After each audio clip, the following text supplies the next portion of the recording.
Good morning, everyone. Hi, everybody. All right, for those of you who have just come in, and if you're cooking along, please pop your oven on to 220. We're going to need to cook that loaf of bread shortly. All right. All right. I think we will start cooking. I think it's time to start. For those of you who are on time, you shouldn't have to wait any more than 5 minutes. So I hope everybody is ready to cook this morning, or at least ready to watch and settled in with a nice cup of tea. Hope everyone had a nice weekend. You know, the world's a funny place now. We're all sort of slowly coming out of this isolation, and, you know, different people are experiencing different things. And I think it's a very interesting, challenging time for a lot of us. So I hope you're all managing. And I hope that this cooking 45 minutes or whatever just gives you something enjoyable for your Monday. It certainly is enjoyable for me, and I'm really happy to be here. So what I thought I'd do today, something that, you know, you just one day you decide you want some bread for lunch, a lovely freshly baked loaf, and it's 11 a.m. and you really don't want to go out and you don't have any bread at home. So what do? This is exactly what you do. And you can make this loaf. You'll see, I could make it in 5 minutes, and it bakes for 25 minutes. So I'm not joking when I say you can have a loaf of bread in 30 minutes. And while it's cooking for 20 minutes or so in the oven, I'm just going to show you one of my favorite dips from things that you buy in the supermarket. Nothing fancy, nothing expensive, and really easy to make and super delicious, like something you would buy in a really good deli. So let's start with the bread. The one ingredient you do need that you mightn't have at home is buttermilk. And buttermilk is a thing that you buy in the supermarket. It is the product of when they whip cream, or when they churn cream to make butter, it turns into butter and buttermilk. And the buttermilk is very acidic. It adds a beautiful flavor, and it works very well. It rises well with baking soda because of its acidity. This is a recipe that comes from Ireland, from a lady called Myrna Kalmanson, who's in our third book with this recipe, and she grew up in the Jewish community of Ireland and now lives in Melbourne.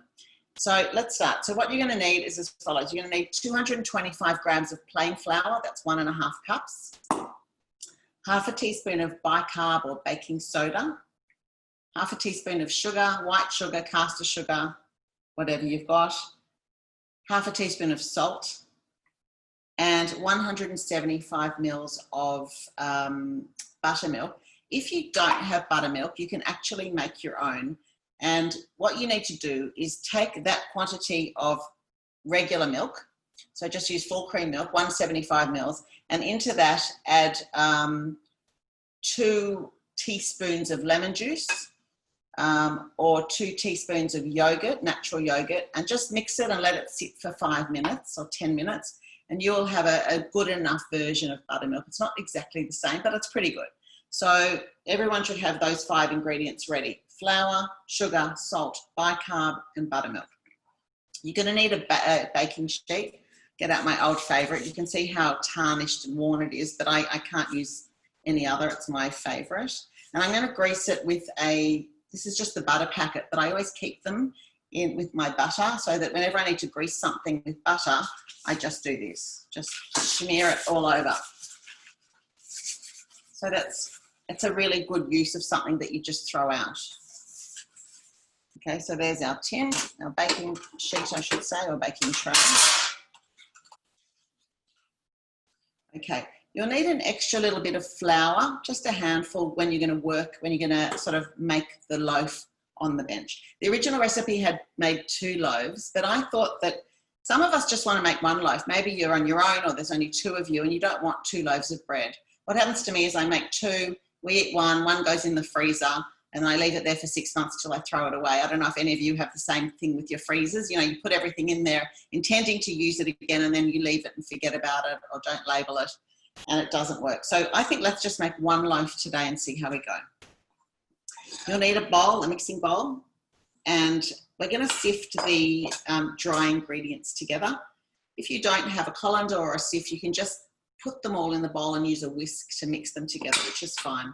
We're not looking for lightness like we would in a cake here. We just want to make sure the bicarb is really well dispersed through the flour. So we're putting in the 1.5 cups of flour, the half a teaspoon of bicarb. Oh, you know what? Yeah, I wasn't paying attention. Let's start again. Colander, flour, bicarb, sugar, and salt. I'm just going to use a wooden spoon to mix them together as we go. So I'm mixing and sifting at the same time. If your colander is very, very fine, your sugar and your salt probably won't go through. That's okay, just tip it in a minute. So we're just doing this. If you don't do this, the risk is you'll make your loaf and you'll have a clump of bicarb there and a clump of bicarb there and the salt over there. So you actually want them mixed. And you could even sift it twice if you didn't think it was mixed through nicely. But I'm quite happy with that. Okay, wooden spoon. Just a reminder, if you've just tuned in, make sure, and you're cooking along, please make sure your oven is on 220. We need this loaf to go into a really hot oven. It cooks very quickly. And if your oven's not hot, you're not going to get the beautiful round risen loaf that we want. Okay, we're going to put the bicarb in with a wooden spoon and stir it to mix. Sorry, the bicarb, the buttermilk. Okay, I need to concentrate. Buttermilk goes in. And again, if you don't have buttermilk, you can use the same quantity of milk with 2 teaspoons of lemon juice in it. And maybe to then just take out 2 teaspoons of the mixture and discard it, and then you're left with 175 mils of sort of milk that's sort of turned into an acidic version of the milk. So we're just stirring this round. And it's all going to come together in a second. I don't know about you, but I really like things that you can make with a bowl and a spoon. It's a pleasure not to have to use a machine for a change. Okay, I can see a few of you mixing. That's fantastic. And then I'm going to just put a little bit of that extra flour that I had on the bench.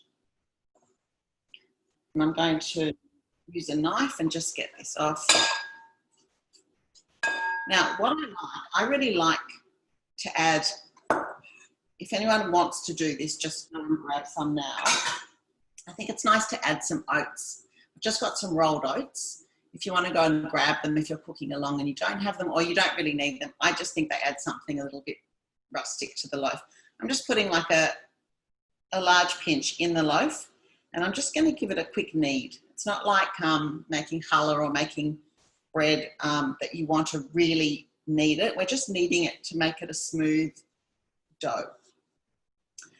And I've made it when I've just done it like that, and it's fine. But if you want to sort of, I think it does look like a nicer loaf if you just give it a knead for 1 or 2 minutes. We're not squishing it down. We're just gently using, I always use like the heel of your hand to knead. And I always think it's like a nice symmetrical movement from one side to the other. You know, so when you do make challah and you knead for 10 minutes, you get a really nice workout of both your arms and shoulders. So, okay, so this is turning out quite nicely. You can feel that it's getting a bit smoother as we go. You don't need too much flour. It's just to stop it from sticking. And once it's not sticking, you don't need any more flour. Okay. I mean, you're just not going to believe how delicious this loaf is for the time it takes to make. It's remarkable.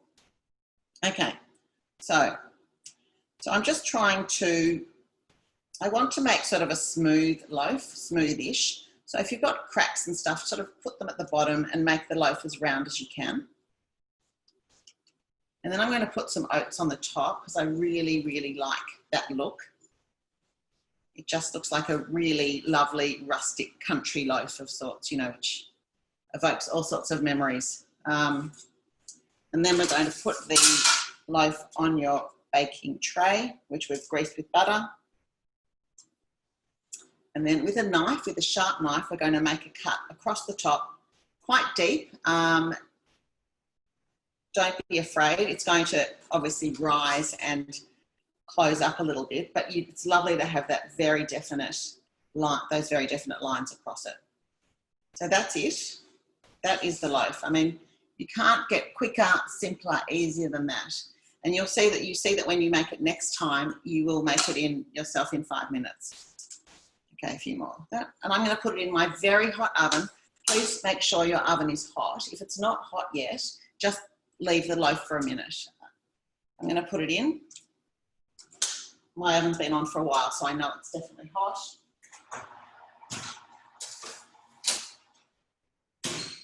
And I'm going to put the timer on for 20.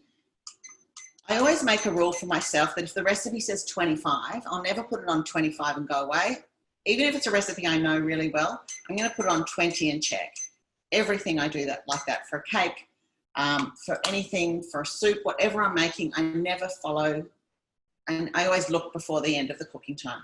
So that is how we make Irish soda bread. I'm just going to clean up my bench. My indispensable tool. This is a pastry scraper or a dough scraper, and it's really the best thing to clean up the bench after you've worked with flour. Because, you know, if you put water on this, you just have a pile of glue and then it's really hard to clean. So just do it like this. All right. This can all go away. All right. So timer is on. I hope anyone who's cooking along is up to where I am and you've put your loaf in the oven, or it's at least ready to go in the oven. The thing about this dough, because it's got baking soda in it, you don't want to make the dough and leave it on the bench for half an hour, because the baking soda is going to react with the buttermilk, and you need to get it, you know, you don't want all the rising to happen or all the chemical reaction to happen before you put it in the oven. So, because the heat will make it work, and it needs to be sort of at its peak so you get the lovely round risen loaf. All right, let's talk about dips. So I would serve this, I mean, this is to me the perfect bread to have with a bowl of soup for lunch in winter, or a salad in summer. It's great toasted the next day as well. It's just simple, delicious. And remember, you can't compare it to your favorite sourdough or something, because it's not the same. That's not what we're doing. This is a quick, easy, you can see 5-minute loaf. All right, let's talk dips. What I love about this dip is that it uses everything you can buy in the supermarket, and most things you might have at home. I'm using supermarket brand. This is Tassal hot smoked Tassie salmon. So it's the one that you buy in the fillets at the supermarket. There are really expensive brands that, if I was to make a salad with this hot smoked salmon in it, I would probably rather use the more expensive brands, because I think they have more flavour and texture and nuances that you want. But for this dip, the supermarket brand is really adequate, and there's really no need to go with the more expensive one if you don't want it. So this is the Tassal brand. I think that Huon make one, and can't remember, the Woodbridge Smokehouse. There's a few really nice ones around. So that's what we're using. And we're going to need one fillet. They came in tiny ones. It's about 200 grams we're doing. It's one sort of good sized fillet of salmon. We have got cream cheese, 40 grams of cream cheese, which is about that much. And I'm just using the Philly that I've got left over from Shavuot. So 40 grams of Philly. We're going to use 2 teaspoons of sour cream, a little bit of olive oil. And it's only half a teaspoon of oil, so I'm not going to measure it. I'm just going to, you know, guess when I put it in. Horseradish. This is just supermarket kosher horseradish. Smells like Pesach. I don't know. It's got that smell that reminds me of when we eat gefilte fish. I always have a jar in the fridge. Horseradish, we're going to need 2 teaspoons. The fish I've spoken about, and some dill. Some lovely fresh dill is going in as well. Limes, we need 1 lime or half. I always end up putting more lime than the recipe says. So this recipe amount calls for juice of half a lime and zest of half a lime. I'm probably going to use a whole lime, the juice of a whole lime. I think it really adds to it. We'll talk about that in a sec. Juicer. We've got some salt to taste, pepper to taste, and a bowl. So let's start with the fish. I don't really want to handle the fish and then go on with my day. It's one of those things that I think it's better to put a glove on if you can. Don't have to. It's just oily and fishy, and, you know, your hands then going to smell of oily and fishy all day, which is not my favourite. You know, I'd much rather knead brioche dough and have my hands smell of butter and and dough all day rather than this. So this is why the glove. And we've got lots of gloves at home at the moment because my kids went mad when, you know, this all started and bought us lots of gloves. So I've got lots of gloves. So I'm just going to take, it comes with a skin on it. I'm just going to take the skin off. And this is the weight, 200 grams before with the skin on. So now I'm just going to flake it with, oh no, I'm actually not going to do that first. Sorry. Hold on one sec. I'm going to flake it in a minute because we need to start the other way around. I am going to flake it. You know, if you can grab another bowl, it's probably better. Sorry. Can you grab one more bowl? Everyone just grab another bowl and I'm going to flake it into the other bowl and then I'll take my glove off. So I'm just squishing it between my fingers. If there's any questions along the way, please do ask them because I can actually read the questions from here. My eyesight with my glasses allows me to just do it. So please ask any questions as we're going along. I would love to answer if there are any. So I'm just also taking off, there's a bit of, you know when you cook salmon fillets, there's that grey flesh under the bottom. I don't really like it, so I'm taking it out and I'm squishing it. The great thing about these salmon fillets is that they last for ages in the fridge. They've got a really, really good use by date, so you can buy them when you're not even sure you're going to make this dip. And if you don't make the dip, then you put them in a lovely salad. It's such a nice thing in a salad. Okay, so I'm squishing them up, skin off. You can see it's, I mean, it smells like it smells, but it's not something that you want on your hands all day. So squish it together, squish it so that it's all broken up into the separate bowl. We could have done it the other way around. You'll see what I mean in a minute because we're going to mix the other ingredients in that bowl first and then add the salmon. Now the recipe calls for a food processor, and today I thought I would try it with a stick blender or bar mix. Just because if we can, it's easier than having to get the whole food processor out. We'll see how we go. So glove is done, salmon can go away. Now, in here we are going to put the cream cheese, the sour cream, and I've got a tablespoon here, so I'm going to put 2 teaspoons, which is half a tablespoon. I don't know if any of you know this, but did you know that American tablespoons are 15 mils and Australian tablespoons are 20 mils? And so our tablespoons are 4 teaspoons and their tablespoons are 3 teaspoons. But do you know that half of the tablespoons for sale in Australia, marked as Australian tablespoons, are actually 15 mils, not 20? So it's a bit of an issue, I think, if you want to be really precise with your cooking. You always have to check that your tablespoon is in fact a 20 mil one, not a 15, if you want to be precise. So we use, of course, 20 mil tablespoons, which is 4 teaspoons. Okay, then we're going to put in the zest and juice of 1 lime. And good tip is always zest it before you cut it. It's really hard to zest a cut lime, okay? I've tried many times because I get all excited and juice them and then realise that I have to zest it. It's impossible. Okay, so I've just got one of these lovely microplanes and I hold the lime here and just go round. And it's really, really safe and easy. Rather than that way, it's easier to do it this way. Just hold it firmly in your hands. Okay. Okay, so with the bread, is it? Yeah, it's bicarbonate of soda. It is baking soda. Sorry, thanks. Thanks, Sarita. Yeah, it's baking soda because this is Irish soda bread that is typically made with baking soda. Baking powder won't give you the same result for this. Okay, so I'm just doing, it says zest of half a lime. That's about it. Into there. Then we're going to juice it, and my trusty lime juicer.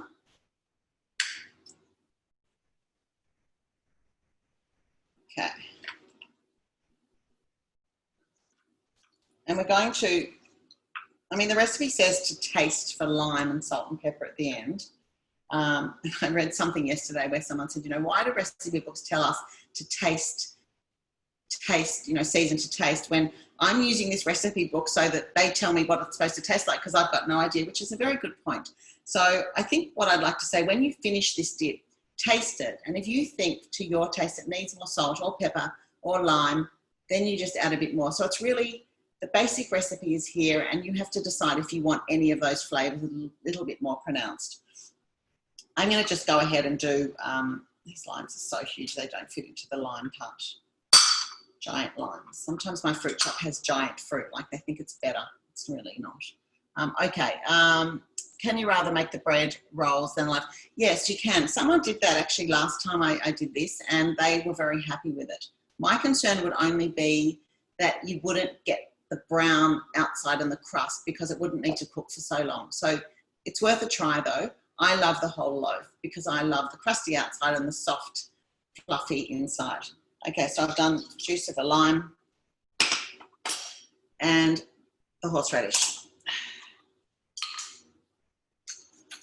2 teaspoons. If you've only got red horseradish, would I use it? You know what? If that's all you've got, use it. Your dip will just be a different colour, which I think is okay. Okay, 2 teaspoons. I like it quite horseradishy, so I'm going to make them heaped teaspoons. Okay, so we need a 1/2 teaspoon of oil.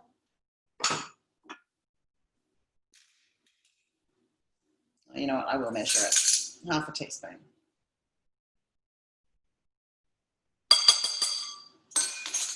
Okay, so we've got cream cheese, sour cream, lime, oil, horseradish, all in there. And now we need to mix it together. So the idea is to make the paste first with these ingredients, and then we're going to add the fish in. And let's hope it works with this. So if everyone's got their food processor, their stick blender, and we're just going to mix it to form a paste. Sorry about the noise.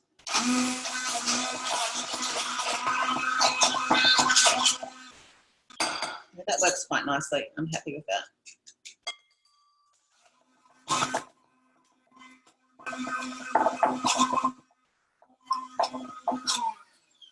What I do like doing is always looking for ways to cut corners because when you make something a lot, you work out ways to make it that it's more efficient for you in the kitchen. So I find that every time or every few times I make something, I cut a little corner and work out, you know what, if I do that instead of that, then it makes it more efficient or quicker, or it's not ideal. Okay. All right, so that'll come off when I put the rest of it in. Okay, when I put the fish in. Okay, so has everyone done that? I've just got a paste like that in the bowl. And now I'm going to add the fish. And I'm avoiding touching it at all costs. I don't want to make it sound like it's a terrible thing to touch, but you know, once you're committed to not touching it, don't touch it. Then we need a few sprigs of dill. Depends how much you like dill. Some people don't like it, some people love it. I'm sort of on the fence. I like it in pickled cucumbers. I wouldn't love a salad full of dill, but I like the flavour of it in here. So I'm just going to tear it into here. The thing about this dip is that it gets better, like most things like this, after sitting in the fridge for a couple of hours. It sort of solidifies a bit more and the flavours come together beautifully. And this is a lovely amount for lunch. I mean, that's also a nice lunch. You know, you could put that loaf of soda bread out with the dip, with a big piece of cheddar cheese, you know, and some boiled eggs, and there's a really simple, delicious lunch, sort of like a ploughman's lunch, but with not ploughman's things. Okay, so then we're going to get our mixer again. I'm just going to give this a mix through before I start. And I guess if you really didn't mind it chunky, there's actually no reason to not leave it like that. Like, that's very nice. It's a very rustic dip rather than a paste, and there's actually nothing wrong with it. Please ask me any questions as you go along. I'll keep remembering to look at the chat column and answer. I'd love to answer your questions if you have any. So if you're happy with the texture now, then that's all you need to do. But I'm going to just give it another zoom with the mixer and see how we go. It sort of makes it more pasty, that's all, which actually looks very nice, which I'll show you in a sec. Okay.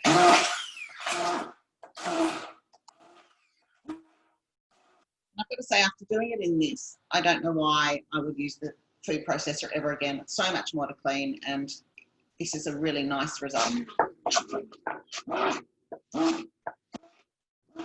Okay, that's good. I'm going to switch it off. off. I mean, I keep talking about this silicone spatula, but I cannot live without this implement in the kitchen, this utensil. It is so useful for cakes, for actually everything that you want to get every little last bit out from your bowl, from your mixmaster, from here. It's just fabulous. Okay, so now comes the fun part, which is the tasting.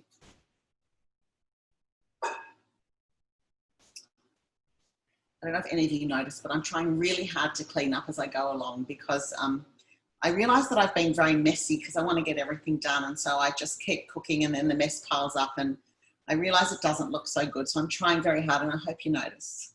All right, so I'm going to keep, I've got salt and pepper. I haven't salted it all yet, so I'm definitely going to need some. I'm just going to put in a large pinch to start with, and a really good grind of pepper. And then I'm going to mix it and I'm going to taste it. I don't know about you, but I can't cook without tasting. I could never. I've got friends that can follow a recipe and they would make it, they would never taste it, and they'd serve it and they're very happy with it. But for me, I have to make sure that everything is exactly how I want it to be before I share it with anybody, or even sharing it with myself. So, okay. So I'm going to taste this. It's pretty good. I really like lime and salt, so I'm going to add finish. I haven't quite squeezed the full half lime out, so I'm going to just squeeze the rest of it. So I've had a whole big lime in here with the juice of the whole lime, and I'm going to do another good pinch of salt. Be careful with your salt because some of the hot smoked salmon is already quite salty, so you do need to take care. Salt and pepper.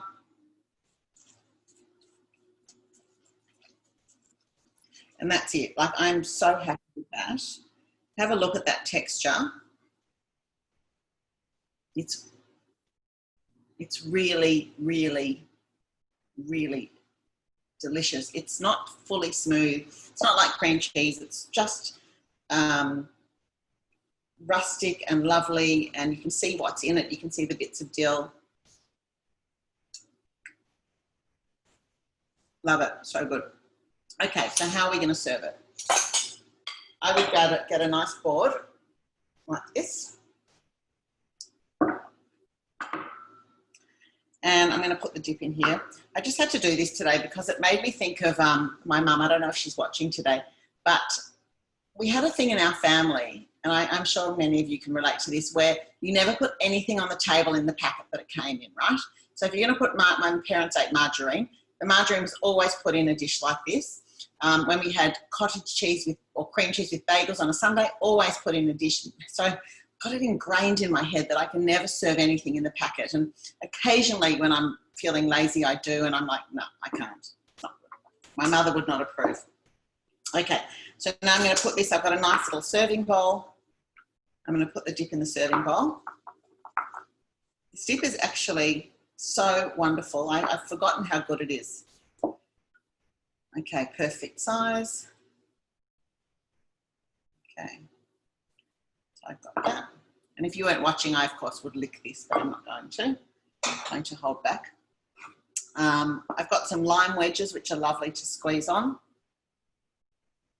And my bread will be ready in a second. So I think that looks really nice to serve, even for yourself. I mean, if I was sitting down to lunch today on my own, which I often do at home, nothing wrong with this on a nice board.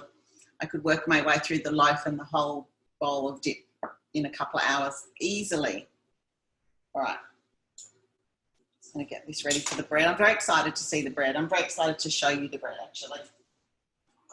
Oh my God, it's so good. Wait till you see it. Like, it's a sort of thing, like many things, where you say, I can't believe I made that in 5 minutes. I can't believe I made that, full stop. It's so good. So while we've got the last minute or so of that bread cooking, I want to just tell you about this week. So this week on Thursday, we're doing a Let's Talk Food on Thursday at 11. I hope those of you who were there last Thursday with our Shavuot panel enjoyed it. It was such the women, those 4 women, wow. I mean, I was just blown away by them and their stories. And it was just such a beautiful morning of stories and deliciousness. So this Thursday, Melissa and I are going to be interviewing, chatting to Chef Roy Nair, who is an Israeli chef living in Sydney. He has opened restaurants all over the place. He's been on TV. He's a really fun, nice guy. It's my timer. And he's going to cook a little bit. He's going to tell us stories. We're going to watch a bit of his show. So it's going to be a really fun morning. So please sign up to that on Thursday at 11. And I think it's going to be a worthwhile event. So that, I'm really looking forward to talking to him. And then the following Thursday, I've got Sydney's New York bagel boy. It's called Brooklyn Boy Bagels. The guy who started that, he was a New York journalist who moved to Sydney. Was devastated that he couldn't find a New York bagel in Sydney. He tried all of them around, every single bagel, and said, nah, not good enough. And he set out to make his own. And he's now got a really lovely little business making the most outstanding bagels. So that's Thursday week. All right, let's get out our bread. I'm so excited to show you, actually. It's really good. Okay.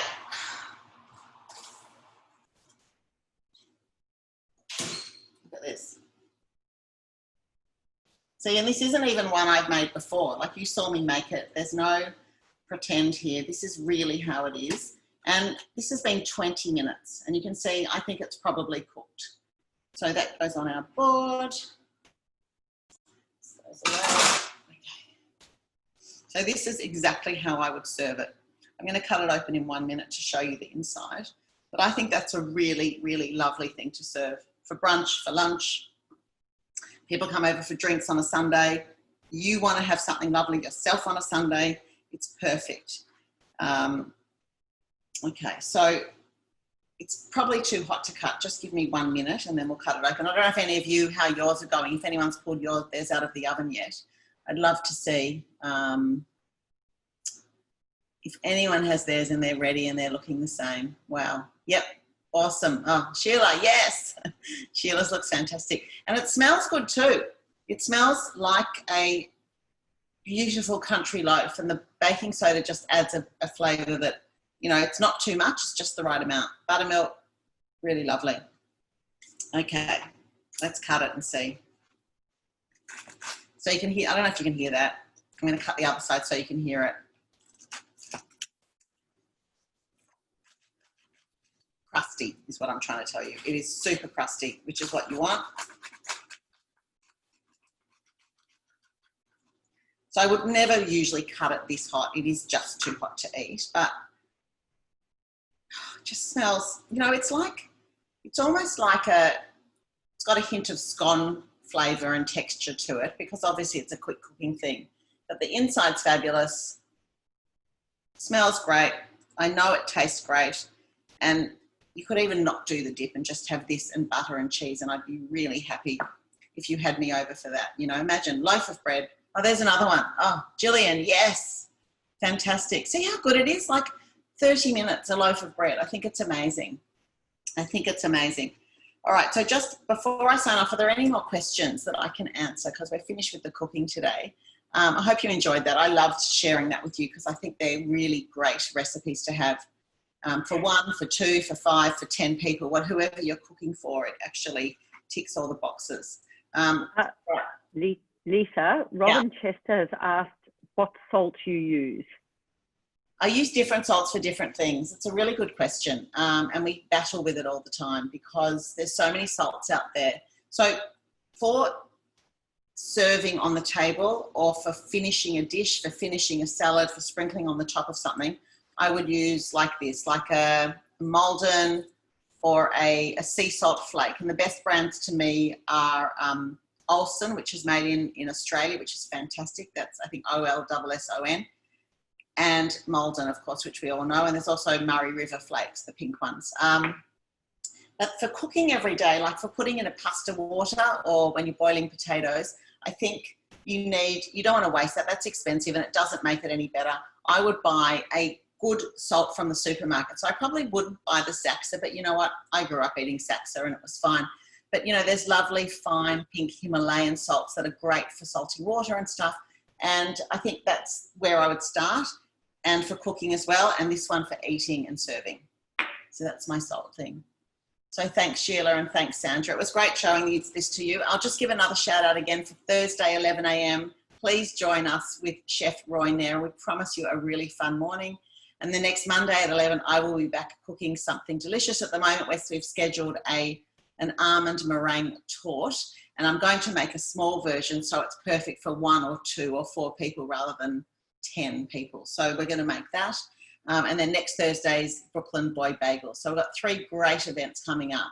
And please check the Dinero website all the time because there's new events, there's so many things all the time. I'm only focused on the food side of it, so you need to go and look what else there is. I'm sure there's something that'll tickle your fancy. So you register for Thursday, Leonie, you go to the Dinero website and you go to the event, you'll find it on the calendar and just click on the link there and register. Thanks, Michelle. Thank you so much. Hope you enjoyed it. And I hope that everyone loves their soda bread. And I think everyone's going to have a delicious lunch today. I know that I am. Thank you, everyone. Any more questions before we head off? Okay. All right. Please hold up your loaves, those who have got them ready. I'd love to see them one last time because it's just such nuggets for me. Beautiful. Beautiful. Thank you all. Amazing.